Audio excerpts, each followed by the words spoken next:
तो दोस्तों RT admission 2026-27 PSP portal के माध्यम से हमारे स्कूल साथियों को स्टूडेंट के डॉक्यूमेंट वेरिफिकेशन कैसे करना है और डॉक्यूमेंट का वेरिफिकेशन करते समय आपको किन किन बातों को ध्यान में रखना है और क्या क्या सावधानी रखनी है, ये जानकारी तो इस वीडियो में आपको बताऊंगा।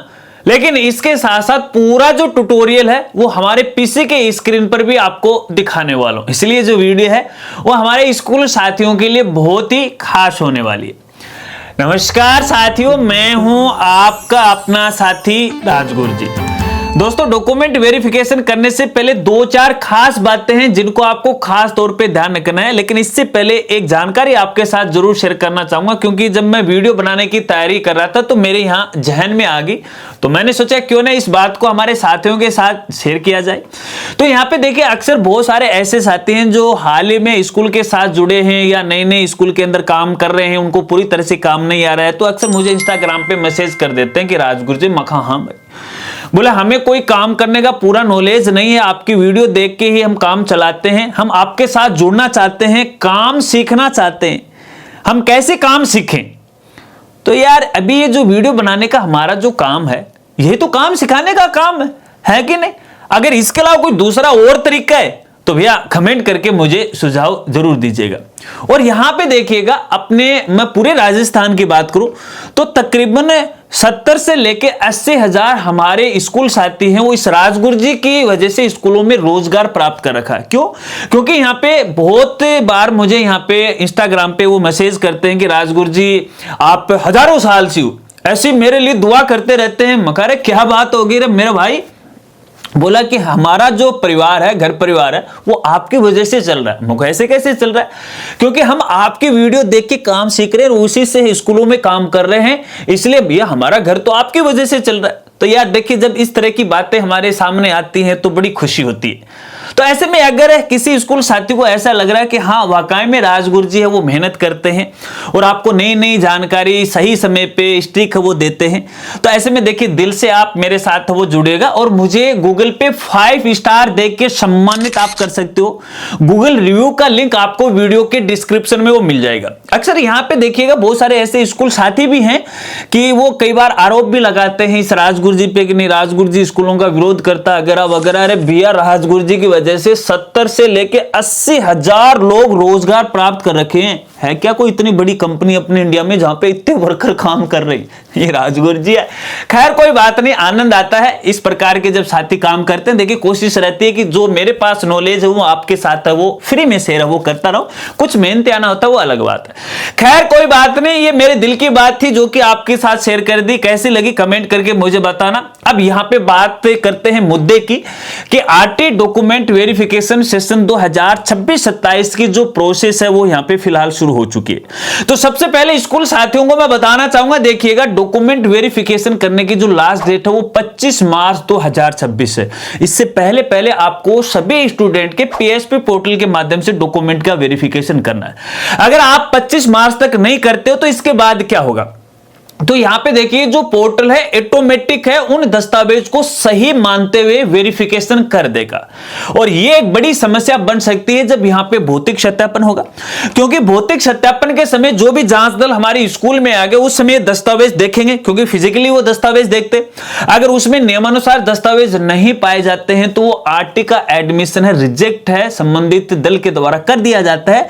तो ऐसे में यहां पे देखिए आपके बीच और अभिभावक के बीच की जो तारतम्यता है, आपका जो व्यवहार है वो पूरी तरह से खत्म हो जाएगा। जो जुड़ाव है, जो लगाव है, जो ये एक स्कूल साथी और अभिभावक साथी के बीच में होना चाहिए वो पूरी तरह से खत्म हो जाएगा। और वो केवल एक अभिभावक के साथ नहीं होगा, वो उसके आसपास जितने भी अभिभावक हैं उन सब का होगा कि ये स्कूल तो एरा गरा वाला, पहले तो बोल रहा कि आरटी में फ्री पढ़ाएंगे और अब बोल रहा कि नहीं फ्री वाला सिस्टम नहीं है, जो दल है वो रिजेक्ट कर गया दस्तावेज को। तो ये बात जचते नहीं है किसी को। तो ऐसे में मैं कहना चाहूंगा कि नियमानुसार आप है ये डॉक्यूमेंट वेरीफाई कीजिएगा और समय से पहले कीजिएगा। किस तरह से करना आगे मैं आपको बता ही रहा हूं, ट्यूटोरियल आपको दिखा ही रहा हूं। इसके अलावा यहां पे देखिएगा एक चीज का आपको खास तौर पे ध्यान रखना, कैचमेंट एरिया का। ये एक सबसे बड़ा लफड़ा रहता है डॉक्यूमेंट वेरिफिकेशन को लेकर, और इस बार थोड़ा सा परिवर्तन किया गया, आगे हम इसके बारे में बात करेंगे। इसके अलावा यहां पे देखिए मूल निवास और इसके अलावा जन्म तिथि का प्रमाण पत्र और इसके अलावा यहाँ पे आय प्रमाण पत्र, इसको आपको खास तौर पे वो ध्यान रखना। और इसके अलावा यहाँ पे जो बालक बालिका की जो कैटेगरी है, जाति है, वो आपको खास तौर पे ध्यान रखना है। और इसके अलावा एक सबसे बड़ी खास बात जो कि इन दिनों में सोशल मीडिया पे और खास तौर पे व्हाट्सएप पे शेयर की जा रही है हमारे स्कूल साथियों के द्वारा, जो ग्रुपों पे चल रहा है कि डॉक्यूमेंट आप ले लीजिएगा, ऑफलाइन है, दस्तावेज है वो अभिभावक से ले लो और पोर्टल पे देख के वेरिफिकेशन कर दो। कहने का मतलब मैं आपको दिखाना चाहूंगा यहाँ पे कि ये दस्तावेज है, ये ले लो आप अभिभावक से। अरे क्यों रे भैया, अरे पीएसपी पोर्टल पे ऑनलाइन सुविधा दी गई है ना, तो ये फिजिकल फिलहाल आपको लेने की काहे की आवश्यकता है। अरे भैया टेक्नोलॉजी का जमाना है, दुनिया का डिजिटलीकरण हो चुका है और इस टेक्नोलॉजी के जमाने में आप सबसे पहले डॉक्यूमेंट है वो फिजिकल मांग रहे। हालांकि इसकी आवश्यकता पड़ेगी, मैं ये नहीं कहता, लेकिन फिलहाल इसकी कोई आवश्यकता नहीं। अगर फिलहाल आप इसके मंगाओगे तो अभिभावकों को परेशानी आएगी। अगर कोई व्यक्ति, मान लेते हैं आप जाति प्रमाण पत्र बना रहे हो और आप पे मित्र के माध्यम से आवेदन करवा दिए, ration card, Jan Aadhaar card आपने अपलोड कर दिए, फिर कार्यालय वाले ये बोले कि ये सारे दस्तावेज आप लेके आओ तभी मैं आपका जाति प्रमाण पत्र जारी करूंगा, तो ये बात आपको कितनी जचेगी। ठीक उसी प्रकार से अभिभावक को भी जचेगी। तो ऐसे में फिलहाल केवल आपको पीएसपी पोर्टल के माध्यम से ही ऑनलाइन डॉक्यूमेंट वेरिफिकेशन करना, ऑफलाइन लेने की आवश्यकता नहीं है, जब तक यहाँ पे एडमिशन फाइनल नहीं हो जाए। कुछ साथी कहेंगे कि भैया फाइनल तो हो चुके हैं तभी तो दस्तावेज का वेरिफिकेशन हो रहा। नहीं, एक बार आप थोड़ा सा वेट कीजिएगा, जब ये चरण का मामला समाप्त हो जाए, ये फर्स्ट चरण का, तब आप ले लीजिएगा, कोई दिक्कत नहीं आएगी। खैर कोई बात नहीं, आशा रखता हूं इतनी बात आप जरूर समझ गए होंगे। अब चलते हैं अपन सीधा पीसी के स्क्रीन पर और यहां पर अपन पूरा ट्यूटोरियल मैं आपको दिखाता हूं किस तरह से वेरिफिकेशन करना और किन बातों का आपको यहां पे ध्यान रखना है। तो दोस्तों मैं यहां पे देखिए डायरेक्टली आ गया हूं, किसी एक स्कूल साथी का पीएसपी पोर्टल मैंने ओपन कर लिया। जब आप यहां पे आओगे तो देखिए मेनू बार में आरटी प्रवेश का ऑप्शन आपको मिल जाता है और इसी ऑप्शन में आपको यहां पे देखने को मिल जाएगा विद्यार्थी डॉक्यूमेंट वेरिफिकेशन 26-27। इसी वाले ऑप्शन पे आपको यहां पे क्लिक करना पड़ता है। अब क्लिक करने के बाद वैसे तो यहां पे सभी स्टूडेंट के आपको फॉर्म है वो दिखाई देंगे, नाम दिखाई देंगे, PPP3 से लेके फर्स्ट तक। अगर आप चाहो तो क्लास वाइज भी डॉक्यूमेंट का वेरिफिकेशन कर सकते हो। अगर क्लास आपको यहां पे चेंज करना है तो यहां पे कोई भी आवश्यकता अनुसार सिलेक्ट कर लीजिएगा और लिस्ट ऑफ स्टूडेंट वाले ऑप्शन पे क्लिक कर दीजिएगा, तो उसी क्लास के सभी स्टूडेंट कुछ इस तरह से आपको यहां पे वो दिखाई देंगे। ठीक है, अब यहां पे पर्टिकुलर देखिए जिन जिन स्टूडेंट का आपको वेरिफिकेशन करना है, अब उस स्टूडेंट के नाम के ऊपर आपको यहां पे क्लिक करना और यहां पे देखिए ऊपर काफी सारे सेक्शन इन्होंने बनाए हुए हैं, एक कॉलम बना रखे हैं। ठीक है ना, तो ये जो कॉलम है इसका आगे स्टेटस क्या है वो आप देख लीजिएगा, यहां पे सभी स्टेटस आपको दिखाई देगा। देखिए मेरे केस में फिलहाल यहां पे गुड मार्क आ रखा है। ठीक है ना, ठीक है, गुड मार्क का मतलब है कि इसकी वेरिफिकेशन की स्थिति है कि इसको वेरीफाई कर दिया गया है। ठीक है ना, आपके केस में शायद ये कॉलम है वो खाली रहेगा फिलहाल। ठीक है, और आगे वाला जो कॉलम है जब वो ऑटो वेरीफाई हो जाएगा लास्ट डेट तक, लास्ट डेट जाने के बाद, ठीक है ना, तो ये तब आपको यहां पे दिखाई देगा कि भाई लास्ट डेट पर जो आपकी तरफ से डॉक्यूमेंट वेरीफाई नहीं किए गए, पोर्टल ने ऑटोमेटिक कैसे किए हैं, किन किन को किए हैं, उनके आगे यहां पे गुड का मार्क आ जाएगा। अब यदि आपको किसी स्टूडेंट का डॉक्यूमेंट वेरीफाई करना है तो पर्टिकुलर उस स्टूडेंट पे क्लिक करना है। जैसे मैं यहां पे नंबर 3 वाला जो स्टूडेंट है इस पर मैं यहां पे क्लिक कर रहा हूं। ठीक है, जैसे आप इसे क्लिक करोगे तो यहां पे देखिए स्टूडेंट की इंफॉर्मेशन है वो आपको देखने को मिल जाएगी। अब यहां पे देखिए आपका जो सबसे पहला जो काम है वो स्टूडेंट का जो आवेदन फॉर्म है, जो भविष्य के लिए आपको अपने स्कूल के रिकॉर्ड में सुरक्षित भी रखना है, उसे सॉफ्ट कॉपी में भी रखना है और हार्ड कॉपी में भी रखना है। इसे डाउनलोड करने के लिए यहां पे देखिए विद्यार्थी आवेदन डाउनलोड का लिंक आपको मिल जाता है आवेदन पत्र का। जस्ट इसी पे आपको यहां पे क्लिक करना है। जैसे आप क्लिक करोगे तो ये पीडीएफ फाइल के अंदर वो डाउनलोड हो जाएगा। ठीक है, अब यहां पे देखिए डॉक्यूमेंट एक एक करके आपको वेरीफाई करना, बिल्कुल सावधानी से करना। सबसे पहले डॉक्यूमेंट का नाम है निवास संबंधी, इसे अपन कैचमेंट एरिया बोल सकते हैं। ठीक है, अब निवास संबंधी यहां पे संबंधित अभिभावक ने क्या अपलोड किया है, उसके दस्तावेज का नाम क्या है वो आपको यहां पे वो दिखाई देगा। तहसील द्वारा जारी मूल निवास प्रमाण पत्र, ये फिलहाल डॉक्यूमेंट जब अभिभावक के द्वारा ऑनलाइन फॉर्म भरा जाता है तो ड्रॉप डाउन मेनू से सिलेक्ट किया जाता है कि फिलहाल आपके पास कौन सा दस्तावेज है। तो मेरे केस के अंदर यहां पे ये जो बालक बालिका है इसका मूल निवास प्रमाण पत्र है तो यहां पे देखिए मूल निवास प्रमाण पत्र होना चाहिए, और इसको देखने के लिए आपको यहां पे इस पे क्लिक करना है। जैसे क्लिक करोगे तो आप यहां पे देख सकते हो ये ई-मित्र द्वारा जारी मूल निवास प्रमाण पत्र। अगर आपके केस में ऐसा नहीं है तो आपको यहां पे बताना चाहूंगा, देखिए मूल निवास को लेके कई दस्तावेज हैं साथियों। एक खास जानकारी आपके साथ शेयर करना चाहूंगा। देखिए जब अभिभावक के द्वारा ऑनलाइन फॉर्म भरा जाता है तो उस समय दस्तावेज अपलोड करने की कुछ छूट दी जाती है, लेकिन जब एडमिशन फाइनल हो जाता है उस समय दस्तावेज सही सारे हैं वो स्कूल में जमा करवाने पड़ते। तो ऐसे में यदि पोर्टल के ऊपर है सहायक दस्तावेज अपलोड किए गए, जैसे अभी यहां मूल निवास नहीं है, माफी चाहूंगा, मूल निवास के स्थान पर कोई दूसरा सहायक दस्तावेज अपलोड किया गया। अब वो सहायक दस्तावेज कौन कौन से हैं मैं आपको यहां पे दिखाना चाहूंगा। देखिएगा ये हमारा सहायक दस्तावेज है, एक सेकंड यहां पे ये देखिएगा, जूम करके मैं आपको दिखा देता हूं। निःशुल्क प्रवेश हेतु निवास प्रमाण पत्र, अगर यहां पे ये चीज नहीं है तो इसके स्थान पर क्या क्या मान्य है? राशन कार्ड है, आधार कार्ड है, मतदाता पहचान पत्र है, ड्राइविंग लाइसेंस है, बिजली का है बिल है या पानी का बिल है जो कि 6 माह से ज्यादा पुराना नहीं होना चाहिए, ये आप यहां पे है इसके सहायक दस्तावेज के रूप में है ले सकते हैं, डॉक्यूमेंट वेरीफाई कर सकते हैं। अब ध्यान रखना है, यहां पे खास जानकारी और आपको बताना चाहूंगा, जितने भी ये जो दस्तावेज है उनकी जो डेट है ना, वो अपनी जो लॉटरी की डेट निकली थी जो पहले यहां पे थी उससे पहले पहले के होने चाहिए। फिर ये आप ये समझ लीजिएगा जो आवेदन फॉर्म भरने की लास्ट डेट थी उससे पहले पहले के बने होने चाहिए। यहां पे जो कास्ट सर्टिफिकेट है यानी जाति प्रमाण पत्र, उसको यहां पे डेट का कोई इफेक्ट नहीं पड़ेगा, महज ये दस्तावेज है कैटेगरी वेरीफाई करने के लिए दस्तावेज है, ठीक है ना, चाहे वो कौन सी का भी हो, SC ST OBC जनरल किसी का भी हो, तो इसको लेके डेट का कोई इश्यू है वो नहीं होना चाहिए। अगर वो 5 साल पुराना है तो भी यहां पे मान्य होगा। खास तौर पे जिस दस्तावेज का आपको ध्यान में रखना है वो दस्तावेज यहां पे देखिएगा, एक तो आपका जो आय प्रमाण पत्र है, इसके साथ साथ यहां पे जन्म प्रमाण पत्र हो तो वैसे ही होगा पुराना, इसके अलावा आपका जो मूल निवास प्रमाण पत्र, अगर मूल निवास प्रमाण पत्र नहीं है तो उसके स्थान पर अभी जो मैंने सहायक दस्तावेज आपको दिखाए हैं, इन दस्तावेज को आपको है ध्यान में रखते हुए वेरीफाई कर देना है, ठीक है। अब यहां पे देखिए मेरे केस में मूल निवास है, यहां पे अपलोड किया गया। इसके बाद यहां पे देखिए एक्शन का बटन आपको देखने को मिलेगा, इसके अंदर 2 ऑप्शन आपको देखने को मिलेगा। अगर आपको ऐसा लग रहा है कि नहीं अभी यहां पे है ये जो दस्तावेज है वो नियमानुसार सही नहीं है, या तो उसने मूल निवास के स्थान पर है कोई दूसरा डॉक्यूमेंट अपलोड कर दिया, जो सहायक दस्तावेज हैं वो भी अपलोड नहीं किए गए, या फिर कोई गलत अपलोड कर दिया है, जो भी आपको समझ में आए उस हिसाब से आपको इसे रिजेक्ट करना है।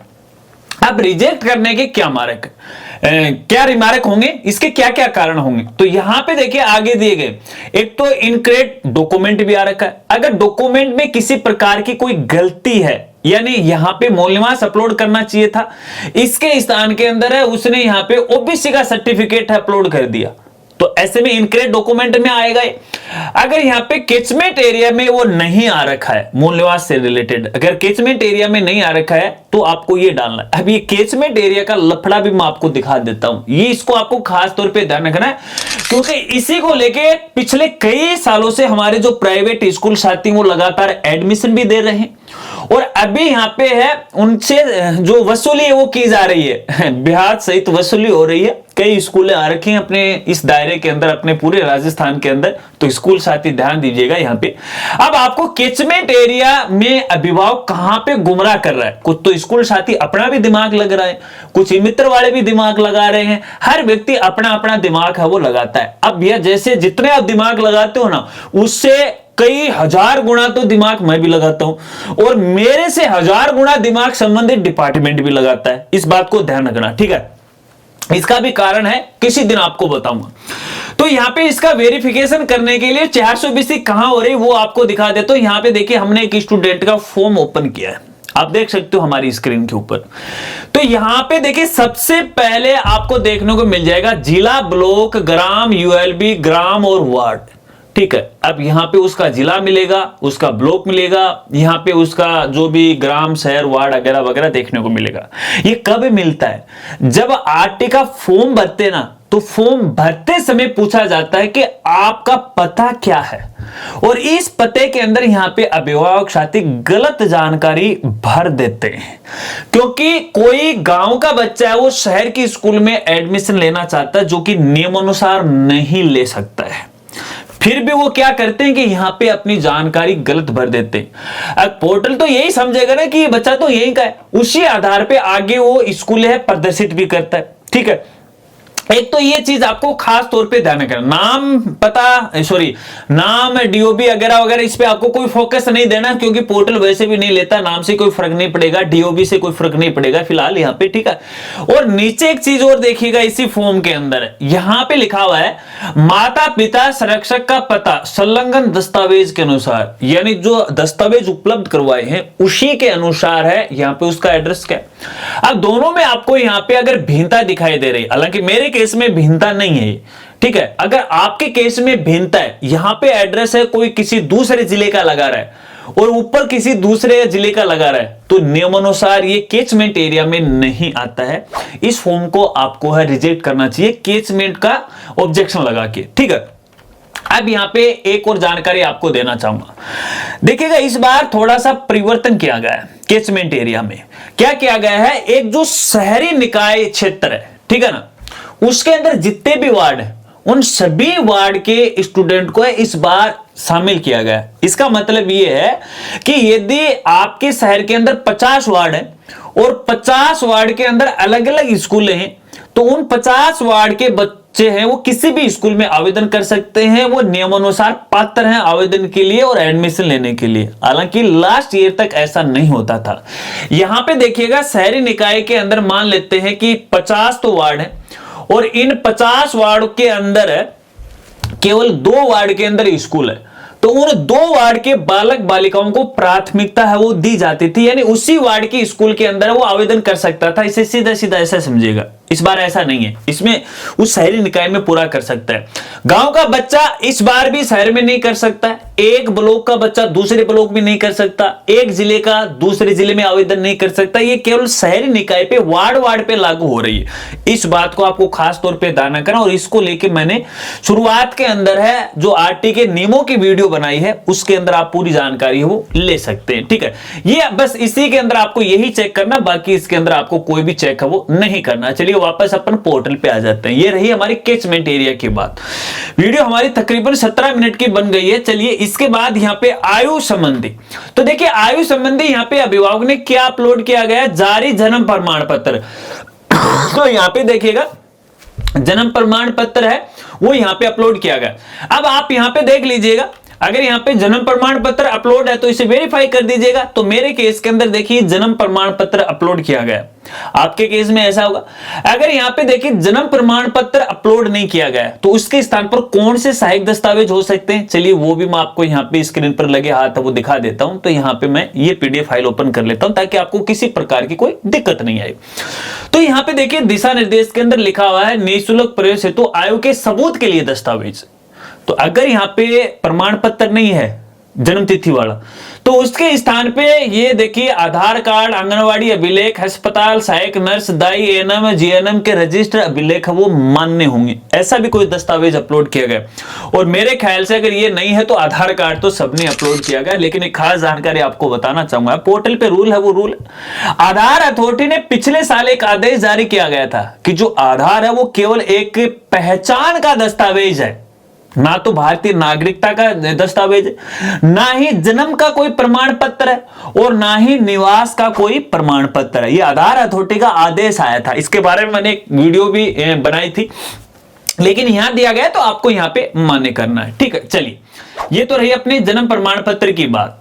अब यहां पे अगर है तो वेरीफाई कर दीजिएगा। देखिए सेमी ऑब्जेक्शन या सेमी ऑप्शन आपको देखने को मिलेंगे। ठीक है, वेरीफाई कर दिया, रिजेक्ट का क्या है आप देख लीजिएगा जो भी आप करोगे। ठीक है, जैसे अपन यहाँ पे रिजेक्ट करेंगे तो यहाँ पे देखिएगा ये सेम ही आ रखा है। ठीक है, अपन इसको रिजेक्ट नहीं करेंगे, वेरीफाई करेंगे। ठीक है, चलिए इसके बाद यहाँ पे असुविधाग्रस्त समूह संबंधी।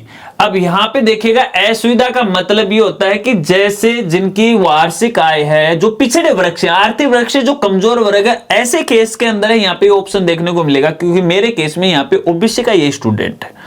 ठीक है। तो इसका आय प्रमाण पत्र है, आपको चेक करना यहां पे क्या अपलोड किया गया है। अभिभावक की जो आय है वो 2.5 लाख है। ये सभी बालक बालिकाओं पे लागू नहीं होगी, SC ST वालों पे आपको ये ऑप्शन नहीं दिखाई देगा, ठीक है ना। उनका डायरेक्टली जो कैटेगरी का सर्टिफिकेट है वही आपको दिखाई देगा, उसी आधार पे आपको करना है। तो यहां पे देख लीजिएगा, अगर यहां पे इनकम सर्टिफिकेट अपलोडेड है इस प्रकार का, 4 पेज का होना चाहिए, ये बात भी आपको ध्यान रखना, 4 पेज का होना चाहिए। अगर 4 पेज का नहीं है तो एक आप कॉम्प्रोमाइज कर सकते हो, आपको बताना चाहूंगा। क्योंकि यहां पे देखिएगा, यहां पे कुछ स्कूल साथी हैं इसका विरोध भी करते हैं, कुछ इसके पक्ष में विपक्ष दोनों यहां पे रहते हैं। अगर आप ये चाहते हो कि मुझे RT का एडमिशन करना ही है इस बालक बालिका का, तो सबको आप वेरीफाई कर दीजिएगा, भले ये सही है या गलत है। क्योंकि बाद में आप फिजिकल रूप से अभिभावक से सही दस्तावेज आप ले सकते हैं, और जो सही दस्तावेज हैं वही लास्ट में मान्य होते हैं। बाकी पोर्टल पे कोई अपलोड नहीं, हाँ जब कोई केस बन जाता है, कोई इश्यू बन जाता है, तब जाके पोर्टल को देखा जाता है। हालांकि पोर्टल पे जो डॉक्यूमेंट अपलोड किए गए मान्य तो लास्ट में वही होने वाले। तो ऐसे में अगर एक व्यय के आधार पे देखें, एक बार आप अपने लेवल पे यहाँ पे अभिभावक को छूट दे सकते हैं, अगर देना चाहो तो। अगर संपर्क ही बिगाड़ना चाहो और अपनी कठोरता आप दिखाना चाहो तो जैसा मैं आपको बता रहा हूं वैसा आप करते रहेगा, ठीक है। चलिए, इसके बाद यहां पे देखिएगा कैटेगरी है, जो भी इसकी SC ST कैटेगरी, उसका दस्तावेज आप देख लीजिएगा क्या अपलोड किया गया, इस प्रकार से देखिएगा, ठीक है। ये देख लीजिएगा, बस इसी तरह से इसको एक एक करके आपको यहां पे वेरीफाई करना। चलिए मैं यहां पे वेरीफाई कर दीजिएगा। अब लास्ट के अंदर यहां पे देखिए डॉक्यूमेंट वेरिफिकेशन सुरक्षित का एक आपको ऑप्शन है वो देखने को मिलेगा। लास्ट के अंदर इस पर आपको क्लिक करना है, इस पर क्लिक करना मत भूलिएगा। जैसे आप क्लिक करोगे तो यहाँ पे देखिए हमने सभी सेलेक्ट कर लिए, फिर भी आपको दिखाना चाहूंगा। जैसे आप इस पे क्लिक करोगे तो स्टूडेंट डॉक्यूमेंट वेरीफाई सक्सेसफुली, तो यहाँ पे देखिए इनका वेरिफिकेशन है वो सक्सेसफुली हो चुका है। बस यही काम करना है। अब एक ही स्टूडेंट के डॉक्यूमेंट हमने यहाँ पे वेरीफाई किए, अब इसी तरह से क्रमानुसार सभी स्टूडेंट का आपको डॉक्यूमेंट वेरीफाई कर देना। मैं यहाँ पे इसे एक बार क्लोज कर देता हूँ। जैसे मैं क्लोज करूंगा तो देखिए दूसरा स्टूडेंट है, उस पर आपको क्लिक करना है, फिर तीसरे पे करना, बस यही प्रोसेस है, आगे तक वो चलती रहेगी। आशा रखता हूं अब आप अच्छी तरह से वो समझ गए होंगे। अगर डॉक्यूमेंट वेरिफिकेशन को लेके यदि आपके और भी कोई सवाल है या फिर किसी प्रकार की कोई समस्या आ रही है तो बेझिझक आप मेरे साथ वो शेयर कीजिएगा, आपकी मदद करने में मुझे खुशी होगी। अगर वीडियो जानकारी आपको अच्छी लगी तो वीडियो को लाइक कीजिएगा और दोस्तों के साथ, अपने स्कूल साथियों के साथ शेयर करना वो मत भूलिएगा, क्योंकि यहाँ पे मैंने नियमानुसार आपको कई जानकारी बताई है और इसके अलावा भी कई कॉन्फिडेंशियल जानकारी है जो मैं यहाँ पे पब्लिकली शेयर नहीं कर सकता। वो हमारे जो पेड मेंबर्स होते हैं, हमारे जो स्कूल साथी हैं वो हमारे पेड मेंबर भी होते हैं, तो उनके लिए जब हमारी फोन कॉल से बात होती है तो उनको कई तरह के गुर हैं वो भी सिखाए जाते हैं, बताया जाता है कि ऐसा होना है और वैसा नहीं होना, ये कई तरह की बातें होती हैं। क्योंकि पब्लिकली कई बातें अपन शेयर करने में असमर्थ होते हैं, फिर भी आपको कहना चाहूंगा अगर जानकारी आपको अच्छी लगी हो तो वीडियो को लाइक करना मत भूलिएगा और इसी तरह से आपका अपना प्यार और सपोर्ट है वो दिखाते रहेगा। तो मिलते हैं फ्रेंड्स अगली एक नई वीडियो के साथ, नई अपडेट के साथ। तब तक के लिए जय हिंद, जय भारत।